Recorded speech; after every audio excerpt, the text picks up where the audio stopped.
하버드 대학의 졸업식이 열린 2007년 6월. 해마다 최대의 관심사는 올해는 누가 졸업 축하 연설을 하느냐이다. 그 해의 연사는 세계 최고의 갑부 빌 게이츠였다. 하버드 대학을 중퇴한 빌 게이츠는 23년 만에 명예 졸업장과 명예 법학 박사 학위를 받았다. 그는 축하 연설에서 인류의 불평등 문제에 대해 언급했다. With no real awareness of the awful inequities in the world, the appalling disparities of health and wealth and opportunity that condemn millions of people to lives of despair. 빌 게이츠는 하버드 대학을 졸업하는 학생들에게 당부했다. I want to exhort each of the graduates here to take on an issue, a complex problem, a deep inequity, and become a specialist on it. If you make it the focus of your career, that would be phenomenal. Good luck.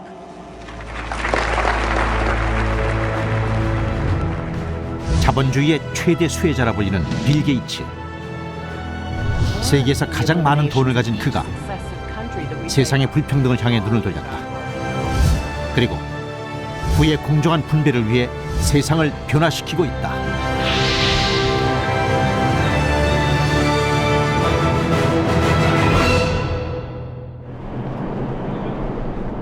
지난해 11월 미국 경제지 포브스는 지금까지 10억 달러 이상을 기부한 사람들을 발표했다.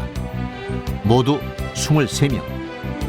그중 가장 많은 돈을 사회에 환원한 사람은 빌 게이츠였다. 그가 지금까지 기부한 돈은 280억 달러, 우리 돈으로 30조에 달한다. 빌 게이츠가 수년간 지켜왔던 세계 최고 갑부의 자리는 멕시코의 통신 재벌 카를로스 슬림에게 넘어갔다.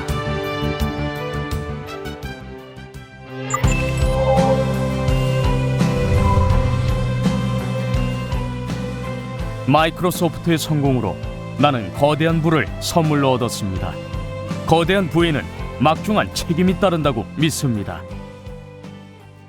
Bill Gates has said that in his early years and even up, through his 40s, through the big success of Microsoft, that he didn't have the time, privilege of stopping and thinking about what he would do with his money. When he married Melinda Gates, and they were coming to the time in their life where they really needed to think about that. She and Bill Gates' father took charge of that. He gave them the authority and the task of figuring out how to make a charitable organization that would make a difference. 마이크로소프트사가 반독점 논란에 휩싸인 지난 2000년, 빌 게이츠는 최고 경영자 자리에서 물러나 재단을 설립했다. 자신과 부인의 이름을 딴 빌 앤 멜린다 게이츠 재단이다. 재단은 주로 제3세계의 빈민 구제와 질병 퇴치를 중심으로 자선 활동을 벌이고 있다. Hi, I'm Bill Gates. At the foundation I run with my wife Melinda, we try to help the poorest people in the world live healthy and productive lives because rich or poor, we believe every life has equal value. The Gates Foundation has focused on health issues and education issues because they have the idea that if you have your health and if you have a sufficient education, then you can create your own success. They really are dedicated to helping the world be a better place. State budgets are big. 빌 게이츠가 기부와 자선 사업에 적극적으로 뛰어든 데는 아버지 윌리엄 게이츠의 영향이 크다. 윌리엄 게이츠는 2001년 부시 대통령의 상속세 폐지안에 반대하는 운동을 이끌었다. 부자들은 사회에 특별한 빚을 지고 있기 때문에 더 많은 세금을 내야 한다는 것이 그의 생각이었다. You think about people with large net worth in this country, that the principal reason for their success, for this accumulation, is not just a function of their brains or of their luck or of their effort. It's a function of having been born in this country. 워런 버핏, 조지 소로스와 같은 최고 부자들도 상속세 폐지에 반대하고 나섰다.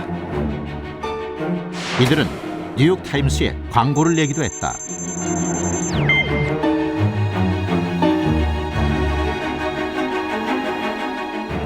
하지만 부시 정부는 상속세 폐지 법안을 밀어붙였고 결국 의회를 통과했다. 부자 감세 정책으로 부자들의 자산 규모는 사상 최고치를 경신했다. 반면 부유층에 부과하는 세금은 사상 최저 수준으로 떨어졌다. 부의 재분배가 부자를 향해 역류하면서 빈곤층은 늘고 중산층은 줄어들었다. 2007년 기준 미국의 상위 1%가 차지하는 자산은 미국 전체 자산의 34%에 달했다. Well, the United States has a huge budget deficit, so taxes are going to have to go up. And I certainly agree they should go up more on the rich than everyone else. That's just justice. And yet, the needs right now for this country for tax revenues have never been greater. We have a national debt of $16.4 trillion. We have unfunded liabilities of more than $1 trillion. And so the rich need to pay their fair share. And if they don't, we're going to see the continued erosion of the middle class. We're going to see a shrinking middle class. 하지만 부자 증세에 반대하는 사람들의 목소리도 높다. 기업들의 일자리 창출을 막고 투자 의욕이 낮아져 경제를 더욱 위축시킬 것이라는 주장이다. The choice is clear. You either want growth or you want more taxes. You either want to endow the folks who earn the money with the right to keep that money and grow this economy, or you want to tax those people more and let Washington decide how it's going to allocate that money. 지난해 말 빌 게이츠와 워런 버핏을 비롯한 미국의 억만장자 20여 명은 성명을 발표했다. 재정 적자를 해소하기 위해 상속세율을 대폭 인상하자는 내용이었다.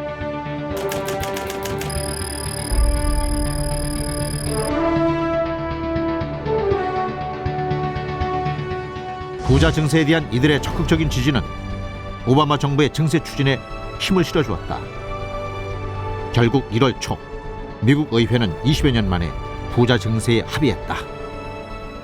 I will sign a law that raises taxes on the wealthiest 2% of Americans while preventing a middle class tax hike that could have sent the economy back into recession and obviously had a severe impact on families all across America. Yeah, I mean, he and Warren Buffett are certainly leading the movement to have the rich pay their fair share of taxes. Absolutely.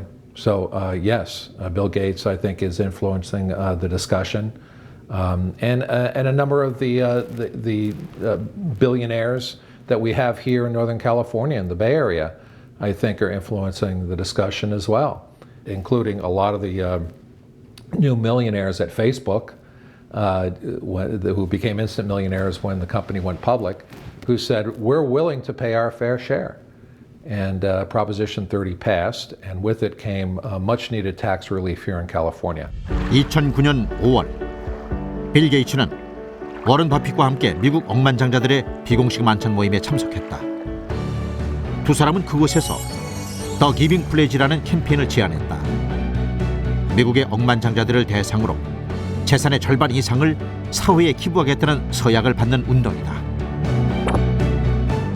He and Warren Buffett sent a letter to the 100 richest people in the United States, and they didn't really expect more than 10 or 15 to answer what they called the pledge, and they got more than a third immediately, and now it's much closer to 50%.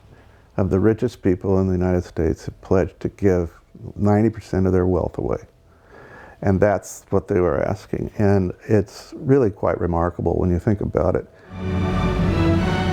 인류가 살아남기 위해서는 교육의 질을 개선하는 것이 가장 중요하다고 생각한다. 그것에 내 재산을 기부하고 싶다. 누군가는 이를 기회, 다른 누군가는 이를 책임이라 하지만 우리는 특권이라 생각한다. 세상을 더 좋은 곳으로 만들기 위한 기부는 내가 더 열심히 일할 수 있게 만드는 원동력이다.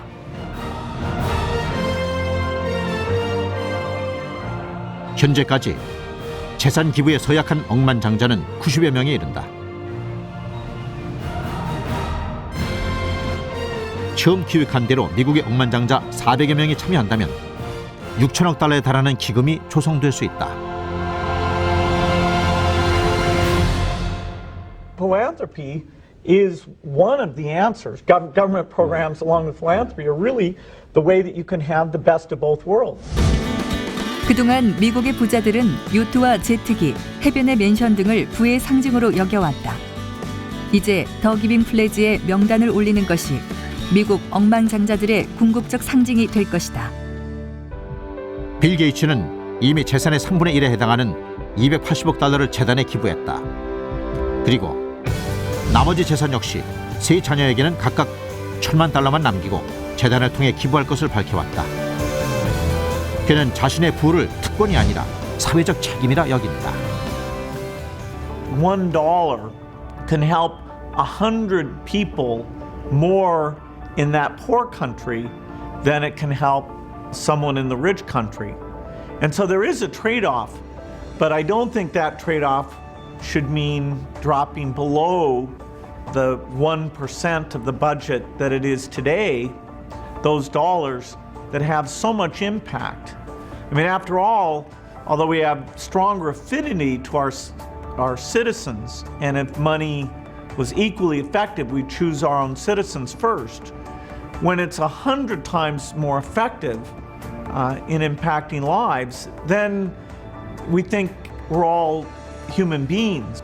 The suffering of a mother whose child is sick and might die is a universal value.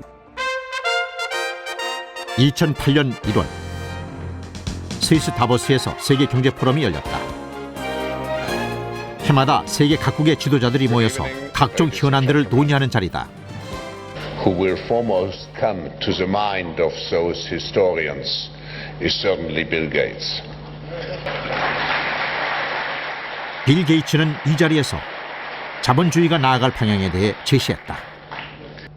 I like to call this idea creative capitalism, an approach where governments, businesses, and nonprofits work together to stretch the reach of market forces so that more people can make a profit or gain recognition doing work that eases the world's inequities. 빌 게이츠는 창조적 자본주의의 독창적인 형태로 레드 캠페인을 소개했다. 레드라는 이름의 제품을 소비자가 구입하면 기업은 판매 수익 중 일부를 에이즈 등의 질병 퇴치를 위해 기부하는 방식이다. 레드 캠페인을 통해 2,150억 달러 이상의 기부금이 모아졌고 750만 명 이상이 생명을 구했다. If we can spend the early decades of the 21st century finding approaches that meet the needs of the poor in ways that generate profits and recognitions for business, we will have found a sustainable way to reduce poverty in the world. The task is open-ended. It will never be finished, but a passionate effort to answer this challenge will help change the world. And he wants them to be engaged in the world on their own terms, the way that he was, that what you have, what you bring to the world, your talents, your background, your education, can and does make an important contribution. 성공한 사업가에서 자선 사업가로 새로운 삶을 살고 있는 빌 게이츠. I said, man, you are the hardest person. It's hard to get on your calendar. And he said, I'm busier than ever. I'm busier than ever. And so he said, this is the most satisfying work of my life. So I think he's doing exactly what he wants to do. 좀 더 따뜻하고 공정한 사회를 위한 그의 열정과 헌신에 세상이 다시 한번 주목하고 있다. 세상의 위대한 진보는 때로 세상의 불평등을 심화시켰습니다. 우리는 부유한 사람을 위한 자본주의가 가난한 사람을 위한 자본주의가 될 수 있는 방법도 찾아야 합니다.